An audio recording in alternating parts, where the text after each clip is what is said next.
सांगली, मिरज आणि कुपवाड शहर महानगरपालिकेवर अखेर महायुतीचा महापौर उपमहापौर विराजमान झालेत। महापौरपदी भाजपाचे धीरज सूर्यवंशी तर उपमहापौरपदी राष्ट्रवादीचे गजानन मगदूम यांची निवड झाली आहे। महापालिकेच्या विशेष सभेत पीठासीन अधिकारी विशाल नरवाडे यांनी या निवडी बिनविरोध जाहीर करण्यात आल्या। यावेळी भाजपाचे प्रदेश उपाध्यक्ष शेखर इनामदार, माजी खासदार संजय काका पाटील, राष्ट्रवादीचे जिल्हाध्यक्ष निशिकांत पाटील, शहर जिल्हाध्यक्ष पद्माकर जगदाळे, ज्येष्ठ नेते सुरेश बापू आवटी, भाजपाचे गट नेते संदीप आवटी, राष्ट्रवादीचे गट नेते मैनुद्दीन बागवान, माजी महापौर किशोर जामदार, नगरसेवक निरंजन आवटी, श्वेत पद्म कांबळे यांच्यासहित महापालिकेतील नगरसेवक, पदाधिकारी, कार्यकर्ते मोठ्या संख्येने उपस्थित होते। गेली 3.5 वर्ष महापालिकेवर प्रशासक होता, त्यामुळे आता सांगली महापालिकेला महापौर उपमहापौर मिळालेत। आज निवडीनंतर महापौर धीरज सूर्यवंशी यांनी पदभार स्वीकारत कामकाजाला सुरुवात केली। यावेळी बोलताना तिन्ही शहरांचा सर्वांगीण विकास साधण्यासाठी प्रयत्न करणार असल्याचं सांगत येणाऱ्या 5 वर्षात महापालिकेचा चेहरा मोहरा बदलून टाकू असं सांगून महापौर दिग्विजय सूर्यवंशी पुढे म्हणाले, मला बिनविरोध निवडून करणाऱ्या सर्व 78 नगरसेवकांना सोबत घेऊन मी काम करणार आहे। तसेच प्रशासन आणि नगरसेवक यांच्यात सांगड घालत विकासात्मक काम करू असा विश्वास नूतन महापौर धीरज सूर्यवंशी यांनी आणि उपमहापौर गजानन मगदूम यांनी व्यक्त केलाय।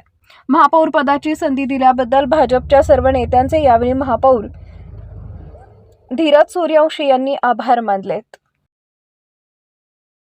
महापौर उपमहापौर निवडी बिनविरोध अशा चांगल्या पद्धतीने खेळीमेळीच्या वातावरणात पार पडल्या आणि भारतीय जनता पार्टीनं माझ्यावर महापौर पदाची संधी दिली आणि मला सांगली, मिरज, कुपवाड शहराचा विकास करण्यासाठी आम्ही सर्व भारतीय जनता पार्टीचे नगरसेवक असू देत, राष्ट्रवादीचे नगरसेवक असू देत आणि आम्हाला बिनविरोध करण्यासाठी सहकार्य केलेले आमचे शिवसेनेचे, शरद पवार गटाचे आणि आपल्या काँग्रेसचे सर्व नगरसेवकांचं मी मनापासून आभार व्यक्त करतो। सर्वांना संघ घेऊन काम करण्याची आमची मानसिकता आहे।